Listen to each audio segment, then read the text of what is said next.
Welcome back to the Nikki Clarke Radio Show on wearehotline.net, and we're very happy to have the very knowledgeable and very personable mortgage broker. Her name is Sarah Makhomet on the line with us today. How are you doing today, Sarah? I am doing very good, Nikki. Thank you so much for having me today. Oh, absolute pleasure. It's been a long time coming, and we're very excited to, hear the pearls of wisdom that you are going to share with us today about what you do. So let's get started.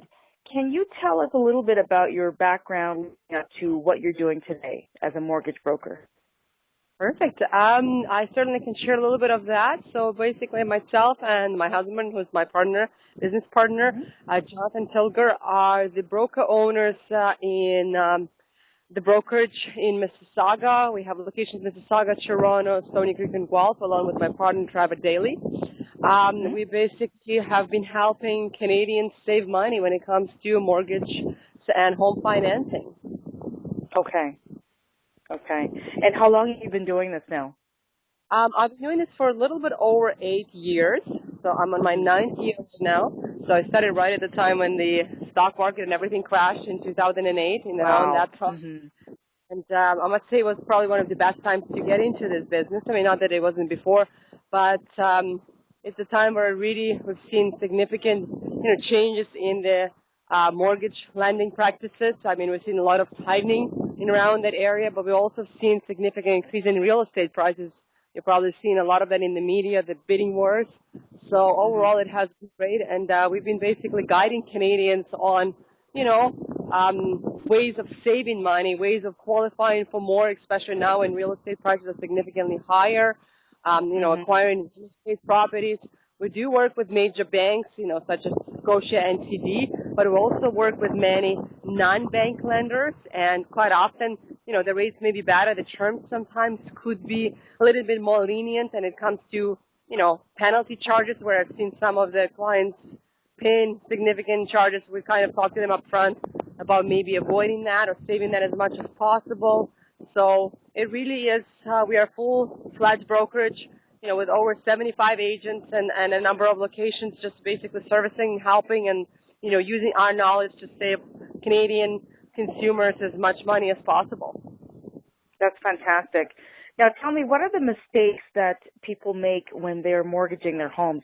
Can you give us 2 top mistakes they make? I would say, number one, people always worry about the rates so much that they kind of end up paying the bigger price at the end. And that's the main thing that people do not understand, that, you really, whatever you get into, and for the term you get into, you're in it. And for you to get out sometime could be a significant cost. And I was briefly mentioning that the interest rate differential, when people get into the mortgage, they don't understand the terms, that if they wanted to get out of it, and significant number of people, especially first-time buyers, do get out of mortgages, in around the 3.5-year mark, they tend to pay hefty penalties. And I've been seeing that, and hefty penalties, I mean, like $20,000, $30,000. And so people come to me at the end when they already sold their home and they have to pay the penalty, and they say, help me, what can we do? And sometimes there isn't much to do because their financial situations have changed, where, one spouse is now self-employed, one is employed, one, maybe on a maternity leave, especially first-time buyers having kids. So I usually tell my clients and try and educate them up front and say there are options where if we chose a different lender up front, or if we went to a different product or whatever it is, you would have saved that $20,000. So key is, not always asking about what is the best rate, because as a mortgage broker, I can always get you the best rate, but also understanding your long-term goals and short-term goals. And should your financial situation have changed, which quite often it does, we are prepared for it. So it's the difference between us working with the mortgage broker and working directly with the bank. As I say, we do work with the banks, but a big difference is that sometimes, one bank might be a better fit compared to the other. So so that's the thing, is that always ask about the terms. What would happen if I were to get out of the mortgage? And that's the biggest cost and the biggest saving that people could make, I think, when it comes to mortgage. I mean, yeah, you might save, $10 a month in penalty, in interest rate, but when it comes to paying $20,000 in penalty, what did you really save? Right. So I would say always the best rate that you see advertised by the bank may not be really the best rate, because there are so many hidden little, options and fees and different things that client may not be aware of. Fantastic. So it's important for your clients to get the full picture, and you provide a really good assessment of, before and after everything that's involved when they're getting, involved in mortgage brokerage. So that's an amazing thing that you're doing. And that means that, you're offering integrity, as well as, all the other knowledge that they need to know when they're getting involved. So that's correct. I think that's very key. Yeah, education is key when people are getting involved in this. So amazing. The other thing that I wanted to ask you is, you've been working with people for, you say, like, this is your 9th year now, and I applaud you for that. What has happened to you in terms of transformation, either on a personal or professional level, from working with so many great people? I understand that there is, to be honest with you, working with people, I understand understood that there is lack of knowledge when it comes to personal finances, and I think that's the biggest sort of, eye-opener for me. That I realized that we really have to put a lot more effort in providing some sort of education. So we do try to do seminars and education, and basically try and help, an average Canadian to be better at their finances.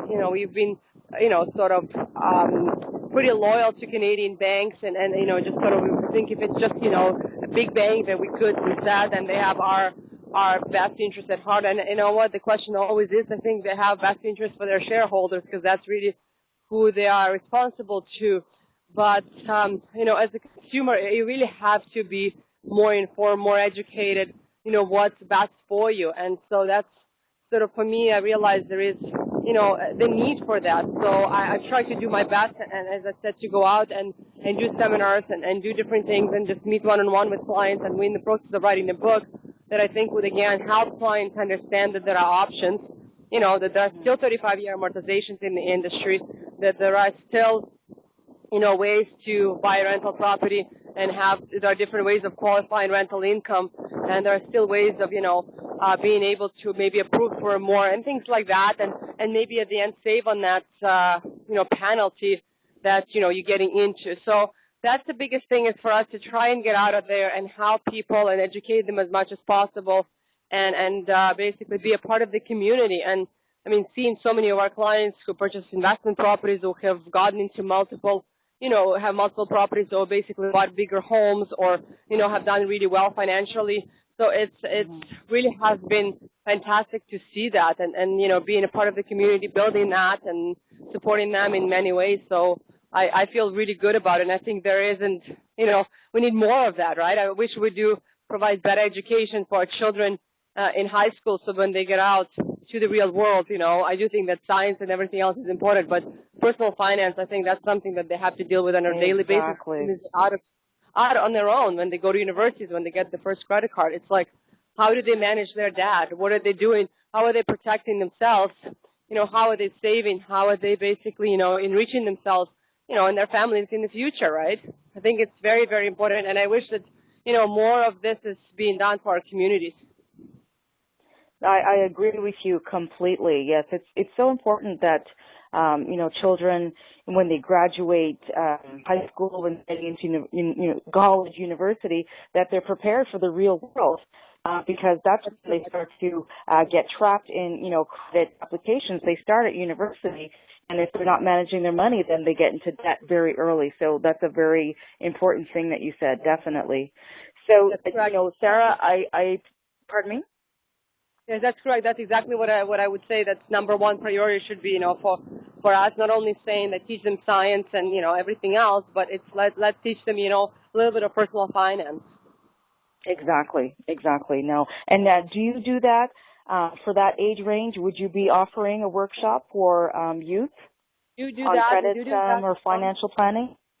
Absolutely. Yeah, we've done that for a number of our clients and basically their children, and we've done different seminars, and so we always keep on doing that. I mean, that's sort of a big part of what we do is, and not only educating our basically educating our clients who are, people who buy already homes, and they are probably, we're talking about 25 to maybe, 55 or 65 or somewhere around there. People have mortgages, but we've done it for their children as well. We invited them and, put seminars together and spoke to them if they were to get a credit card, when they're 18 years old, when they're going to the first year of university, how will it take them to pay it off? And many of them have no idea. And when they hear the numbers, they're shocked because they say, wow, it can't be possible. And that's the reality that the majority of them are not aware. So yes, we definitely do a lot of that.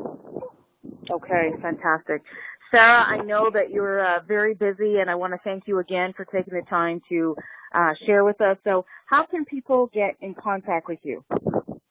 There are a few ways of getting in touch with us. One of them is they can go to our website. It's sarahandjonathan.ca.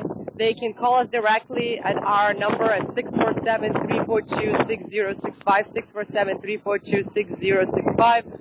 They can email us. It's basically, my partner's email is jtillger, JTILLGER, at dominion.ca, or sometimes I say it's at gmail.com, whatever's easier for people. And mine is at Makhomet, so my last name at Makhomet at dominionline.ca, or the same thing at gmail.com. So as I said, usually people prefer to text as well, so you can text myself, 647-892-4437. Again, 647-892-4437. I find a lot of younger people prefer texting, and I'm totally open to that. So if you have a question, just send me a text message, and I'll be more than happy to respond. Fantastic. Sarah, I want to thank you again for spending some time with us. You have a fantastic, productive day, and we look forward to seeing you live at the Nikki Clarke Show stage in front of a live audience. I know they're really going to enjoy all the fantastic information you have. So once again, you have an amazing day, and I'll catch up with you very soon. Thank you so much, Nikki. Thank you so much for having me. It's such a pleasure and honor, and I look forward to seeing you in person on the 28th. Wonderful. Thank you so much. Take care. My pleasure. And you too. Bye-bye. Bye-bye.